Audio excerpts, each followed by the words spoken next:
نحمده ونصلي على رسوله الكريم اما بعد فاعوذ بالله من الشیطان الرجیم بسم اللہ الرحمن الرحیم۔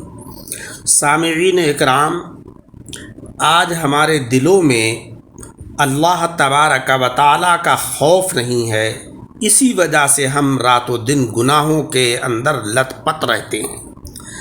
جب اللہ کا ڈر ہوتا ہے تو انسان شریعت مطہرہ کے مطابق اپنی زندگی کو گزارتا ہے، گناہوں سے بچتا ہے۔ پیارے آقا علیہ الصلاۃ والسلام ایک جوان کے پاس تشریف لائے جو نزع کے عالم میں تھا۔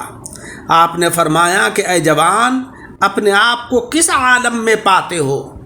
اس جوان نے عرض کیا کہ یا رسول اللہ، میں اللہ کی رحمت کا امیدوار ہوں اور اپنے گناہوں سے خوف زدہ ہوں۔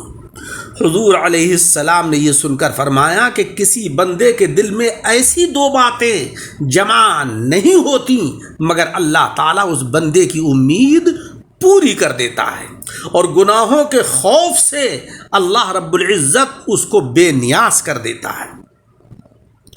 پیارے آقا کا ارشاد ہے کہ جو کچھ میں سنتا ہوں اے میرے صحابہ وہ تم نہیں سنتے ہو۔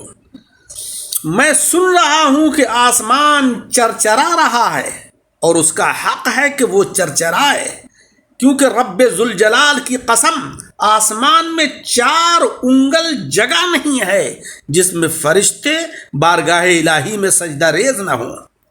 قیام کرنے والا یا رکوع کرنے والا فرشتہ کوئی نہ ہو۔ جو کچھ میں جانتا ہوں اگر تم جانتے تو تم کم ہنستے اور زیادہ روتے اور پہاڑوں پر نکل جاتے اور اللہ تعالیٰ کے شدید انتقام اور ہیبت و جلال کے ڈر سے اللہ تعالیٰ کی پناہ تلاش کرتے۔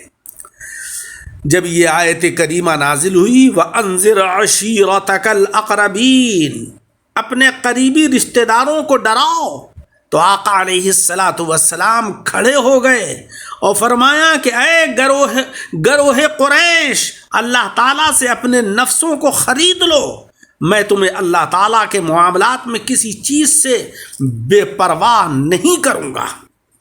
اے بنی عبد مناف، یہ حضور علیہ السلام کے رشتہ دار ہیں، اے بنی عبد مناف، میں تمہیں احکام خداوندی میں سے کسی چیز سے بے پرواہ نہیں کروں گا۔ اے عباس، یہ رسول خدا صلی اللہ علیہ وسلم کے چچا ہیں، اے عباس، میں آپ کو اللہ تعالیٰ کے عذاب سے کسی چیز سے بے پرواہ نہیں کروں گا۔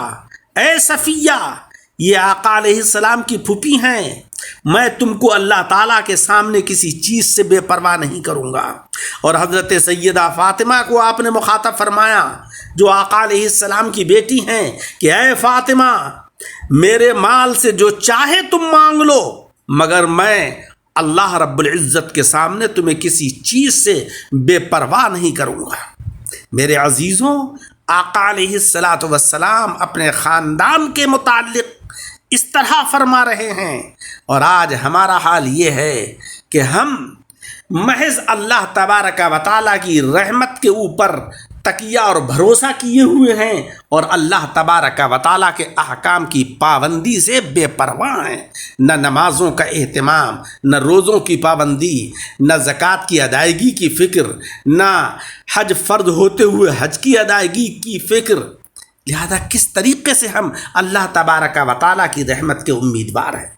حضرت فاروق اعظم جو آقا علیہ الصلاۃ والسلام کے جلیل القدر صحابی ہیں اور خلیفۃ المسلمین ہیں، اسلام کے اندر دوسرے نمبر کے سب سے بڑے مسلمان ہیں، یعنی حضرت ابوبکر صدیق رضی اللہ تعالیٰ عنہ کے بعد آپ ہی کو عظمت کا درجہ حاصل ہے۔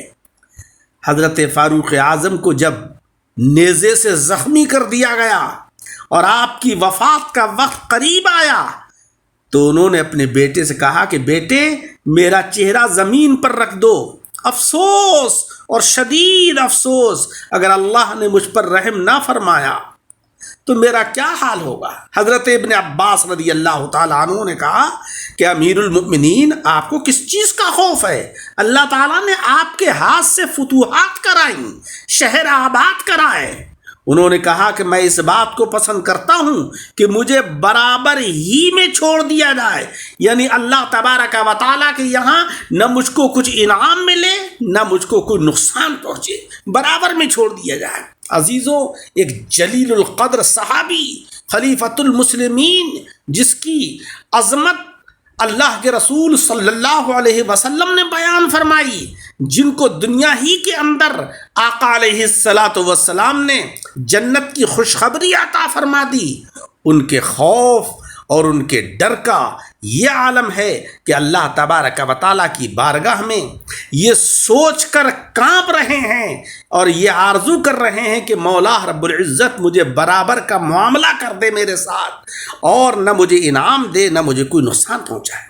حضرت زین العابدین رضی اللہ تعالی عنہ جب وضو سے فارغ ہوتے تو کانپنے لگ جاتے۔ لوگوں نے سبب پوچھا تو آپ نے فرمایا کہ تم پر افسوس ہے، تمہیں پتہ نہیں میں کس کی بارگاہ میں جا رہا ہوں اور کس سے مناجات کا ارادہ کر رہا ہوں۔ حضرت امام احمد بن حنبل رحمت اللہ علیہ نے فرمایا کہ خوف الہی نے مجھے کھانے پینے سے روک دیا ہے، اب مجھے کھانے پینے کی خواہش نہیں ہوتی ہے۔ یہ ہمارے بزرگوں کے خوف الہی کا حال ہے کہ اللہ تبارک و تعالیٰ سے کتنا ڈرتے ہیں وہ بزرگ کہ جو خود کاملین کی فہرست میں ہیں، اور ہم گناہگار، سیاکار اور بدکار ہوتے ہوئے بھی اللہ تبارک و تعالیٰ سے ڈرنے کو تیار نہیں۔ پیارے آقا فرماتے ہیں کہ ان 7 آدمیوں کا ذکر فرماتے ہوئے کہ جس دن کوئی سایہ نہیں ہوگا تو انہیں اپنے عرش کے سائے میں جگہ دی جائے گی۔ وہ 7 آدمی کون ہیں؟ وہ ہیں کہ ان میں سے ایک وہ آدمی بھی ہے کہ جس نے تنہائی میں اللہ تعالیٰ کے عذاب اور اللہ کے خوف کو یاد کیا اور اپنے قصور یاد کر کے خوف الہی سے اس کی آنکھوں سے آنسو بہ نکلے، اور خوف الہی کی وجہ سے وہ نافرمانی اور گناہوں سے کنارہ کش ہو گیا، ان نے گناہوں کو چھوڑ دیا، گناہوں کو ترک کر دیا۔ اللہ تبارک و تعالیٰ اس کے اس ڈرنے، اس کے اس خوف کرنے کی وجہ سے اپنے سائے کے اندر، اپنے عرش کے سائے کے نیچے اس کو جگہ عطا فرمائے گا۔ عزیزوں، اللہ تبارک و تعالیٰ سے ڈریے، شریعت مطہرہ کے مطابق اپنی زندگی کو گزاریے، نمازیں پڑھیے، احکام الہی کی پابندی کیجیے۔ مولا رب العزت ہمیں عمل کی توفیق عطا فرمائے، آمین بجاہ